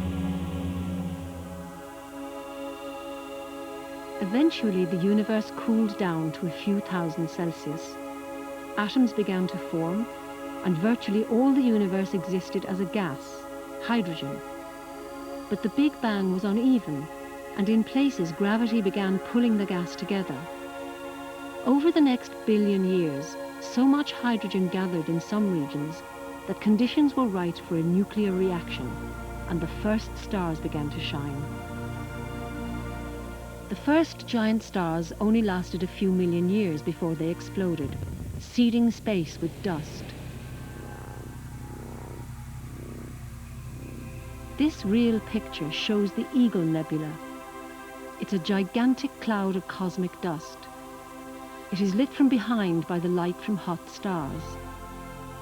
In the dark, bubbly clouds, astronomers believe that stars and planetary systems are being born. Our solar system would fit in the tip of this dark finger. Indeed, it formed in a place very like this.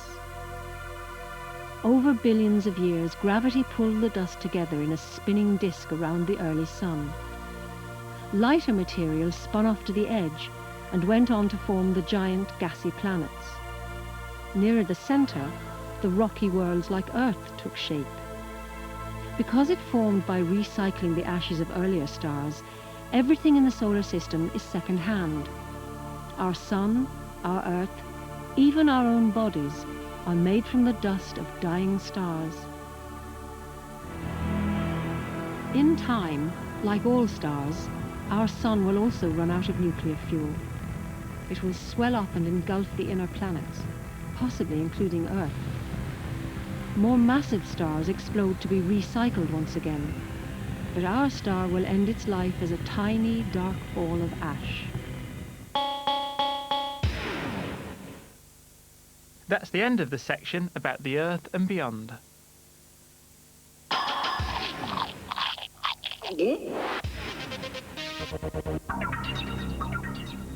This higher tier section is about energy resources and transfer. It covers work, power and energy, and more about electromagnetic effects. First, work, power and energy. In the foundation programme, we looked at the work done by a weightlifter lifting some weights. The work done lifting the weights depends on the size of the force and the distance the force moves. The equation for this is work done equals force times distance. The unit of measurement for energy and work done is the joule. So the work done in joules equals the force in newtons times the distance in meters. There's another useful measure of work and energy, and that's power. Power relates the work done to the time taken to do it. The quicker it's done, the greater the power. The formula for this is power equals work done divided by the time taken. The unit of power is joules per second, or watts.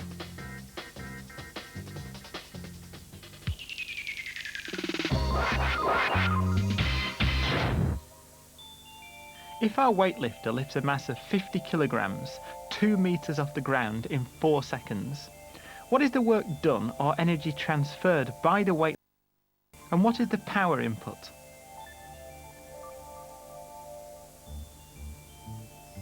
The first part of the question asks for the work done or energy transferred by the weightlifter. That's the force applied times the distance lifted. That's the mass, 50 kilograms, times the gravitational field strength, 10 newtons per kilogram, times the distance lifted, 2 meters, which is 50 times 10 times 2 equals 1,000 joules. The second part of the question asks, what is the power input of the weightlifter? Power is the rate at which the work is done in joules per second. So that's 1,000 joules divided by 4 seconds equals 250 joules per second, or 250 watts. What happens if the weightlifter drops the weights?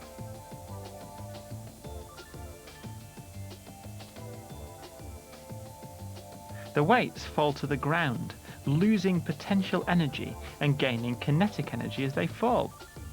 When they hit the ground, the kinetic energy is turned into sound energy and some heat energy. For the higher tier, you need to know how to work out kinetic energy. Kinetic energy is the energy of a moving object. Kinetic energy depends on the mass of the object and the speed at which it moves. The formula for working this out is kinetic energy equals half the mass times the speed squared. That's a half mv squared.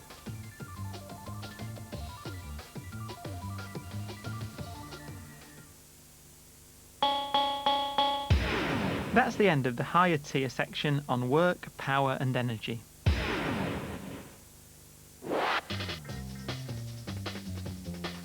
This higher tier section is about electromagnetic effects. An electric current flowing in a wire produces a magnetic field around it. If that wire passes through another magnetic field, it causes the wire to move sideways. When the current flows, the wire moves one way, and if the current is reversed, the wire moves the other way. The interplay of these forces is the basis of the electric motor. Watch the next clip carefully to see how a motor works.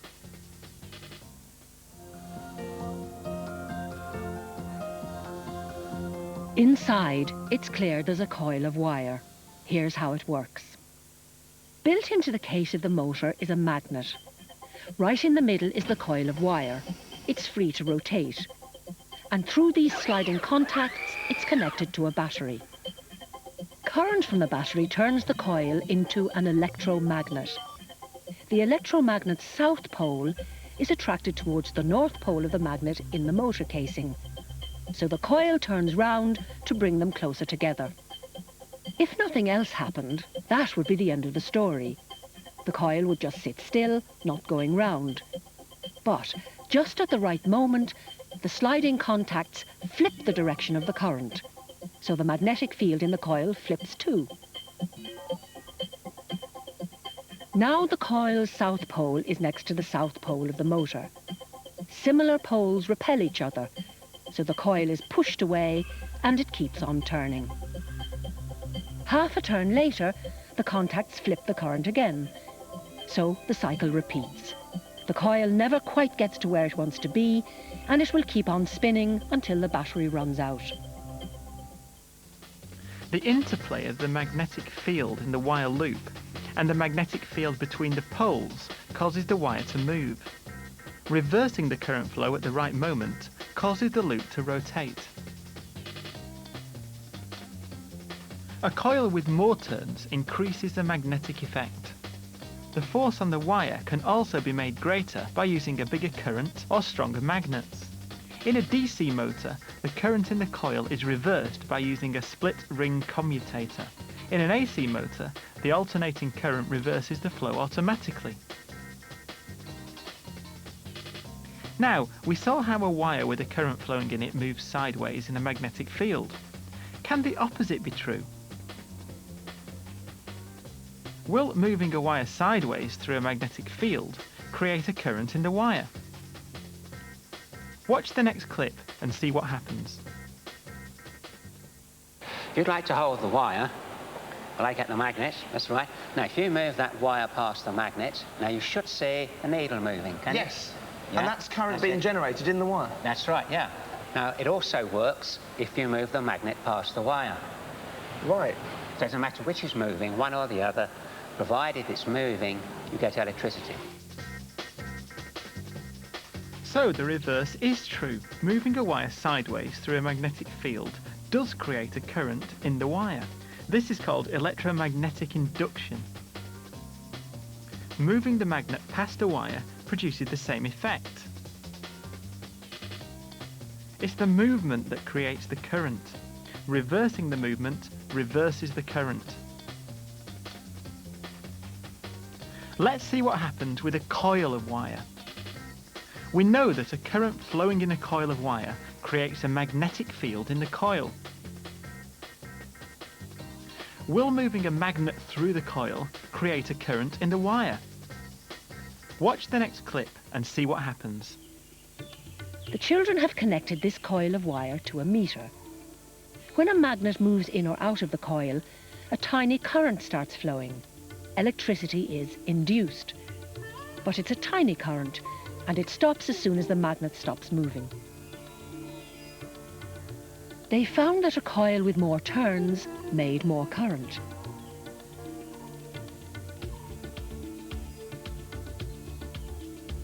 Moving the magnet faster helps too. The direction of the current depends on the direction of the movement. As the magnet goes inside the coil, the current flows one way. When the magnet comes out of the coil, the current flows the other way.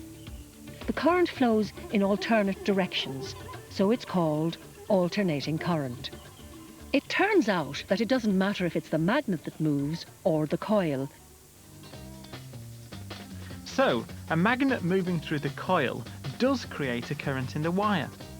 Moving the coil past the magnet produces the same effect. It's the movement that creates the current in the wire. Reversing the movement reverses the current.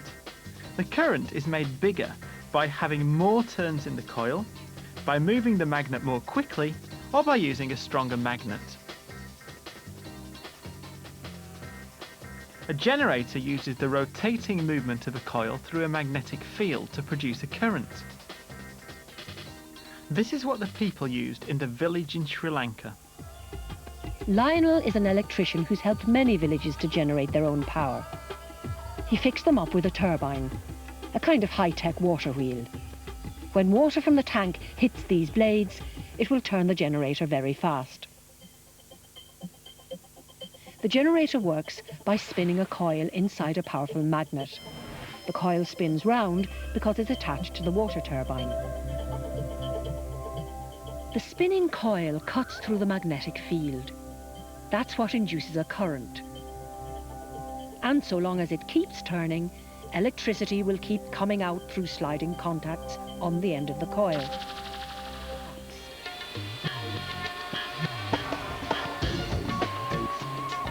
Everything worked. The village lit up.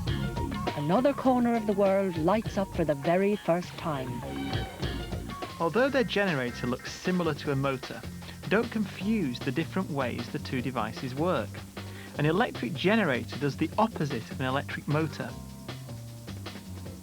In a motor, a current flowing in a coil placed in a strong magnetic field produces a rotating movement.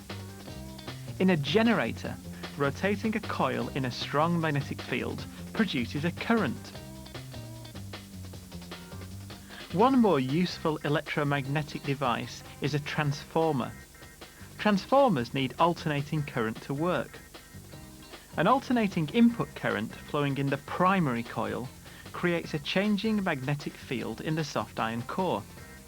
This induces a magnetic field in the core of the secondary coil. This changing magnetic field induces an alternating output current. Remember, the primary and secondary coils are not connected electrically.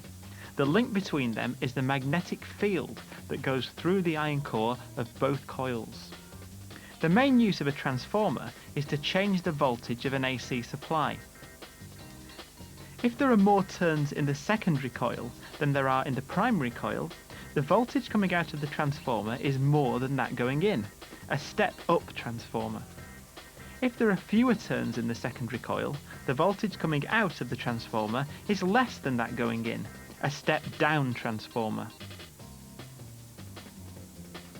There's an equation linking voltages across the input and the output of a transformer. The primary voltage, Vp, divided by the secondary voltage, Vs, equals the number of turns on the primary coil, Np, divided by the number of turns on the secondary coil, Ns.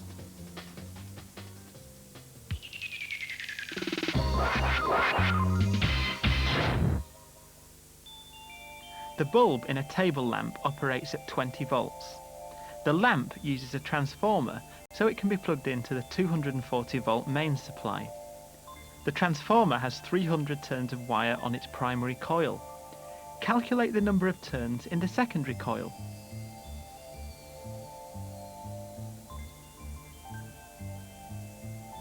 We know that the ratio of the input to the output voltage in a transformer is the same as the ratio of the number of turns in the primary coil to the number of turns in the secondary coil. So that's input voltage, 240 volts, divided by output voltage, 20 volts, equals primary turns, 300, divided by secondary turns, Ns. If we rearrange the equation, we get that the number of secondary turns equals 20 divided by 240 multiplied by 300. That's 1 over 12 times 300, that's 25 turns.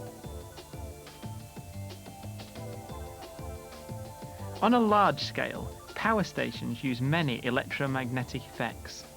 Steam or falling water turns the turbines, which turn a generator, which generates an alternating current. Transformers step up the voltage so the electricity can travel along distribution cables at a high voltage, and other transformers step the voltage down to a safe level for consumers to use.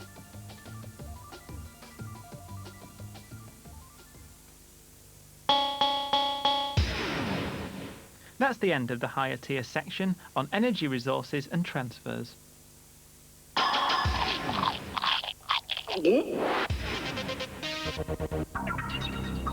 This higher tier section is about radioactivity. Radioactive decay is the random process that takes place in the nuclei of certain elements. This results in the emission of three main types of radiation: alpha particles, beta particles and gamma rays. Different radioactive elements decay at different rates.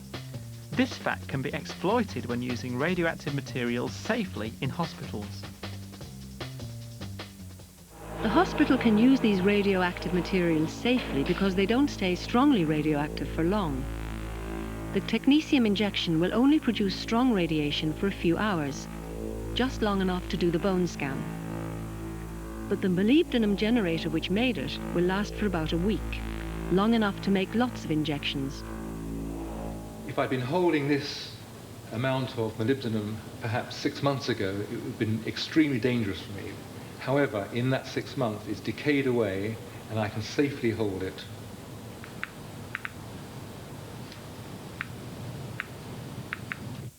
On average, different radioactive elements take different times to decay. Looking at an individual atom, it's completely impossible to tell when it's going to pop. It could happen in the next few seconds. It might take 1,000,000 years. There's absolutely no way of knowing. But when you look at a large number of atoms altogether, it's clear that on average, some radioactive materials decay much faster than others. The average time it takes half the atoms in a large sample to decay is called the half-life. It takes more than 24,000 years for half a sample of plutonium to decay, but the half-life of other elements is measured in minutes or seconds, so their radioactivity disappears much more quickly. For this reason, radioactive elements with long half-lives tend to be more dangerous than those with short half-lives. The clip mentioned the half-life of the radioactive material. The half-life of radioactive material is the time it takes for half the nuclei present to decay.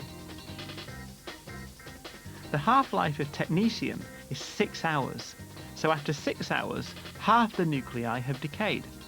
After another 6 hours, another half have decayed, and so on.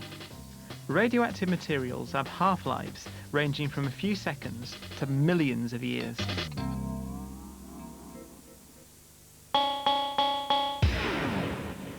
That's the end of the whole higher tier physics block.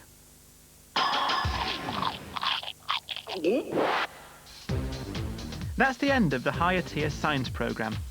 Remember, it's worth checking the other bite-sized science programmes that cover foundation biology, chemistry and physics.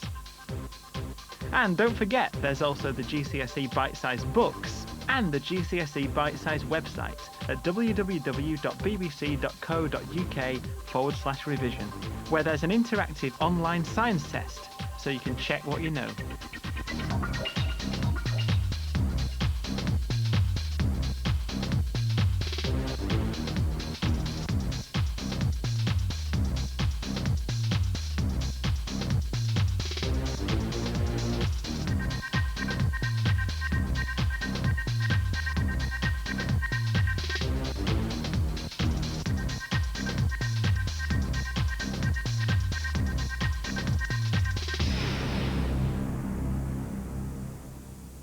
Did you know how easy it is to watch almost all your favourite BBC programmes with subtitles? From award-winning drama and comedy to films, sports coverage and the local and national news. You can find subtitles for all sorts of programmes on CFAX page 888. Or if you're a digital viewer, simply select subtitles from the menu. Log on to bbc.co.uk/info for more details.